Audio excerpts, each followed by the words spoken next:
అధ్యక్ష ఎందుకు మొన్న ఎడ్యుకేషన్ పైన చర్చ జరిగిన హౌస్ లో ఎందుకు బయటకు వెళ్ళారు అధ్యక్ష? విషయాలన్నీ దాంట్లో చెప్పాం. మళ్ళీ ఆ రోజు ఎందుకు బైకాట్ చేశారండి మీరు? ఎందుకు బైకాట్ చేశారు స్వామి? ఉండండి, విద్యా వ్యవస్థ పైన చర్చిద్దామని దాంట్లో స్పష్టంగా ఫీ రీఎంబర్స్మెంట్ పైన చాలా క్లారిటీ ఇచ్చింది ప్రభుత్వం. మళ్ళీ ఇప్పుడు ఆ రోజు బైకాట్ చేస్తారు, ఇన్నరు, కనీసం నోట్ చదవరు. కాబట్టి ఇంకో కాపీ పంపిస్తా స్వామి, ఒకసారి నోట్ చదవండి, చదివిన మీరు అడగండి. మంత్రి గారు వాస్తవాలు చెప్తుంటే దాన్ని కూడా మీరు వివరించలేకపోతే కరెక్ట్ కాదా? 4,200 కోట్లు మీరు బకాయిలు పెట్టారు, అవునా కాదా చెప్పండి? ఓకే, వివరాలు ఇప్పుడు పంపిస్తున్నా. School fee reimbursement, PG fee reimbursement, అన్ని వివరాలు ఇక్కడ ఉన్నాయి. 4,200 కోట్ల బకాయిలు పెట్టారు మీరు. నంబర్ 1. నంబర్ 2, 2019లో ఆనాటి ప్రభుత్వం ఏదైతే బకాయిలు పెట్టారో మీరు ఎప్పుడు చెల్లించారండి? 16 నెలల తర్వాత చెల్లించారు. 16 నెలలు, ప్రభుత్వం వచ్చి 10 నెలలు అయింది. చెల్లిస్తాను నేను చెప్పా, హౌస్ సాక్షిగా నేను హామీ ఇచ్చా. చర్చలు మీరు లేకపోతే ఏం చేయాలి స్వామి? మీరు బైకాట్ చేస్తూ పోతే మమ్మల్ని ఏం చేయమంటారు? మీరు అడిగారు. విచిత్రం ఏంటంటే ఎడ్యుకేషన్ పైన చర్చకి మీరు అడిగారు. ఆ రోజు బీఎస్సీలో మీరు అడిగారు, మేము ఒప్పుకున్నాము, చర్చకు మేము సిద్ధానం. 3-4 గంటలు చర్చ జరిగితే మీరు లేకపోతే ఎట్లా? వాస్తవాలు ఏదైనా మీరు సిద్ధంగా లేకపోతే ఎట్లా? అది కరెక్ట్ కాదు. దయచేసి గౌరవ సభ్యులు ఇచ్చిన వివరాలు మొత్తం చదవండి, మంత్రి గారు క్లీన్ గా సమాధానం చెప్తారు. అధ్యక్ష, గౌరవ సభ్యులు చెప్పినట్లు 2016లో ఆనాటి ప్రభుత్వం ప్రైవేట్ యూనివర్సిటీస్ ఎస్టాబ్లిష్మెంట్ కోసం ప్రత్యేక చట్టం తీసుకొస్తాం జరిగింది అధ్యక్ష.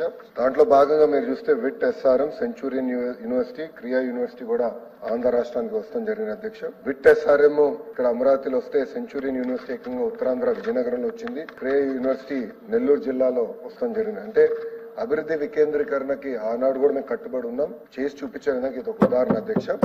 దాని తర్వాత గత ప్రభుత్వం దాదాపు 5 సార్లు ఈ చట్టాన్ని సవరణ చేస్తాం జరిగింది. దాంట్లో భాగంగా బ్రౌన్ ఫీల్డ్ యూనివర్సిటీస్ కి ఎక్కువ ప్రాధాన్యత ఇచ్చే దిశగా గత ప్రభుత్వం చేసింది అధ్యక్ష.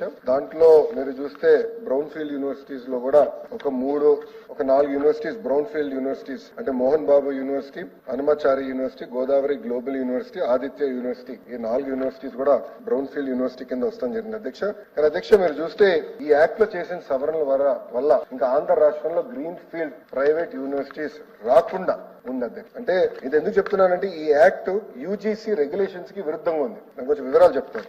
ప్రధానమైనది ఏంటంటే ఈ యాక్ట్ లో ఏం చెప్పారంటే compulsory joint certification of degrees అనేది మ్యాండేటరీగా పెట్టారు. సో దాంతో ఏమవుతుందంటే అధ్యక్ష, minimum 30% of the course foreign universities తో టైప్ అయిన యూనివర్సిటీలో 30% అక్కడికి వెళ్ళి చదవాలని ఉంది అధ్యక్ష. కానీ యూజీసీ ఏం చెప్తుందంటే ఒకవేళ ఒప్పందం చేయాలంటే కంపల్సరీగా నాక్ అక్రెడిటేషన్ ఉండాలి ఆ ఇన్స్టిట్యూషన్స్ కి. మినిమం 2 గ్రాడ్యుయేటింగ్ బ్యాచెస్ అన్నా లేదా 6 సంవత్సరాలు ఆఫ్ ఎగ్జిస్టెన్స్ ఉండాలి.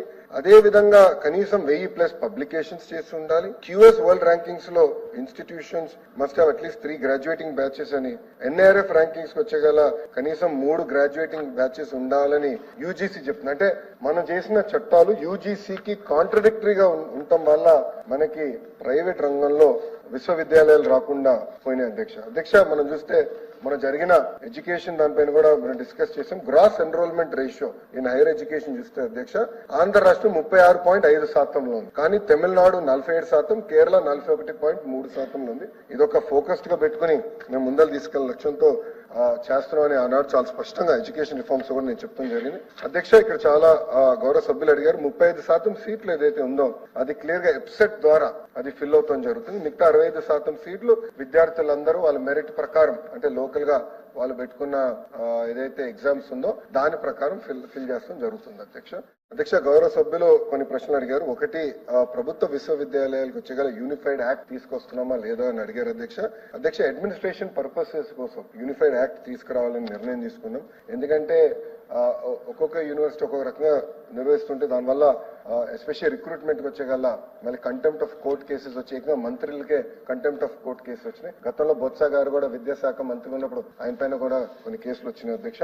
అందుకే అడ్మినిస్ట్రేషన్ కోసం ఒక యూనిఫైడ్ యాక్ట్ తీసుకురావాలనేది మన ప్రభుత్వం ఇప్పటికీ నిర్ణయిస్తాం జరిగింది. దాంతో పాటు ఇది మేము మొత్తం రివ్యూ చేస్తున్నాం ఈ యాక్ట్ ని. ఎందుకంటే విద్యా రంగంలో కూడా మంచి అద్భుతమైన విశ్వవిద్యాలయాలు రావాలి. ఇప్పుడు బిట్స్ కూడా అమరావతిలోకి వచ్చేదానికి సిద్ధంగా ఉంది. సో వాళ్ళతో కూడా మేము మాట్లాడుతున్నాం. ఇట్లా ఇంతేకాకుండా కేంద్ర ప్రభుత్వం కూడా ఫారిన్ యూనివర్సిటీస్ పెద్ద ఎత్తున భారతదేశానికి రావాలి, రీసెర్చ్ అనేది ఫోకస్డ్ గా జరగాలని చెప్తున్నారు. కానీ మనం చేసిన చట్టాలు యూజీసీ విరుద్ధంగా ఉన్నాయి. తప్పనిసరిగా దాన్ని సవరించాల్సిన అవసరం ఉందనేది మేము బలంగా నమ్ముతున్నాం. దానిపైన కూడా మేము డీటెయిల్ గా డిస్కస్ చేస్తున్నాం. త్వరలో ఆ నిర్ణయం కూడా తీసుకుంటాం జరుగుతుంది. డ్రగ్స్ కి వచ్చి గల చాలా స్పష్టంగా చెప్పాను, జీరో టాలరెన్స్ టువర్డ్స్ డ్రగ్స్ ఈ ప్రభుత్వం. అందుకే ఈగల్ అని సెపరేట్ గా పోలీస్ శాఖలు ఈగల్ అని సెపరేట్ గా విభాగం ఏర్పాటు చేస్తాం జరిగింది. అక్కడ పనిచేసిన పోలీస్ అధికారులకి 30% ఎక్కువ జీతం ఇస్తూ ఒక జియో కూడా జారీ చేస్తుంది. అది అమలు చేస్తాం కూడా జరిగింది అధ్యక్ష. అంతేకాకుండా వాళ్ళకి కావాల్సిన టెక్నాలజీ అన్ని కూడా అమలు చేస్తున్నాం. ఈ రోజు మేము డ్రోన్స్ వాడి, శాటిలైట్ ఇమేజ్ వాడి గంజాయి పంట ఎక్కడైతే వేస్తున్నారో అక్కడికి వెళ్లి అక్కడున్న రైతుల్లో చైతన్యం తీసుకొచ్చి ఇది కాకుండా ఆల్టర్నేటివ్ క్రాప్ కూడా వెళ్ళమని చెప్తున్నాం అధ్యక్ష. నిన్న మొన్న కూడా ఒక ఆర్టికల్ వచ్చింది,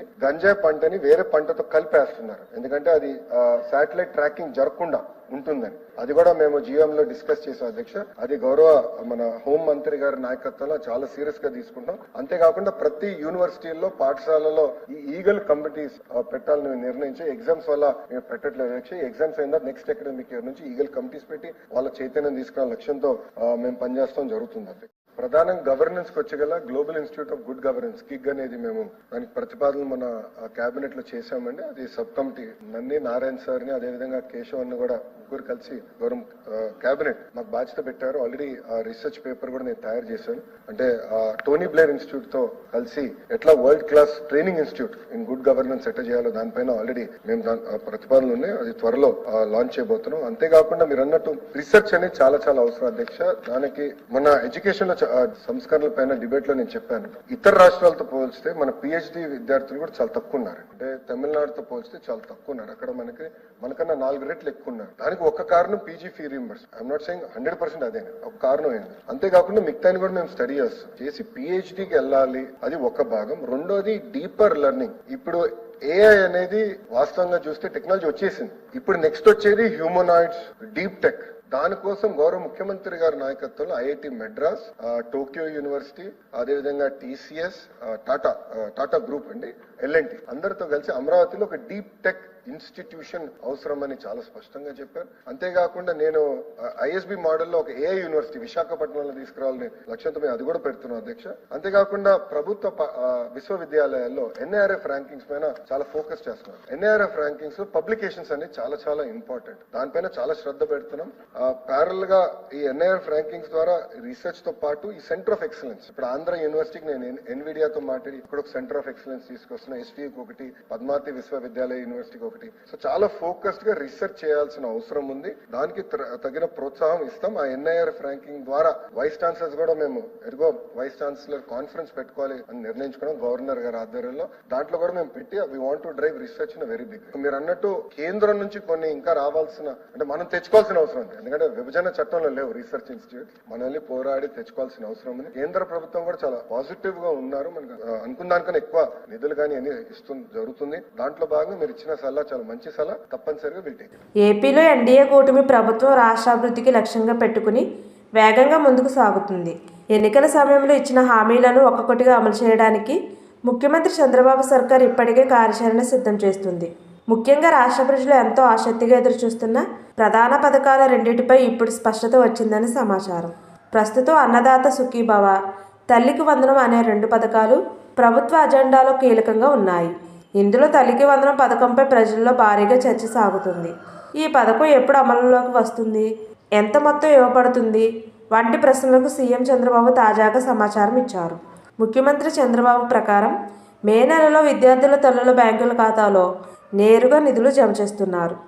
ప్రతి విద్యార్థికి 15,000 చొప్పున ఆర్థిక సాయం అందజేస్తున్నారు.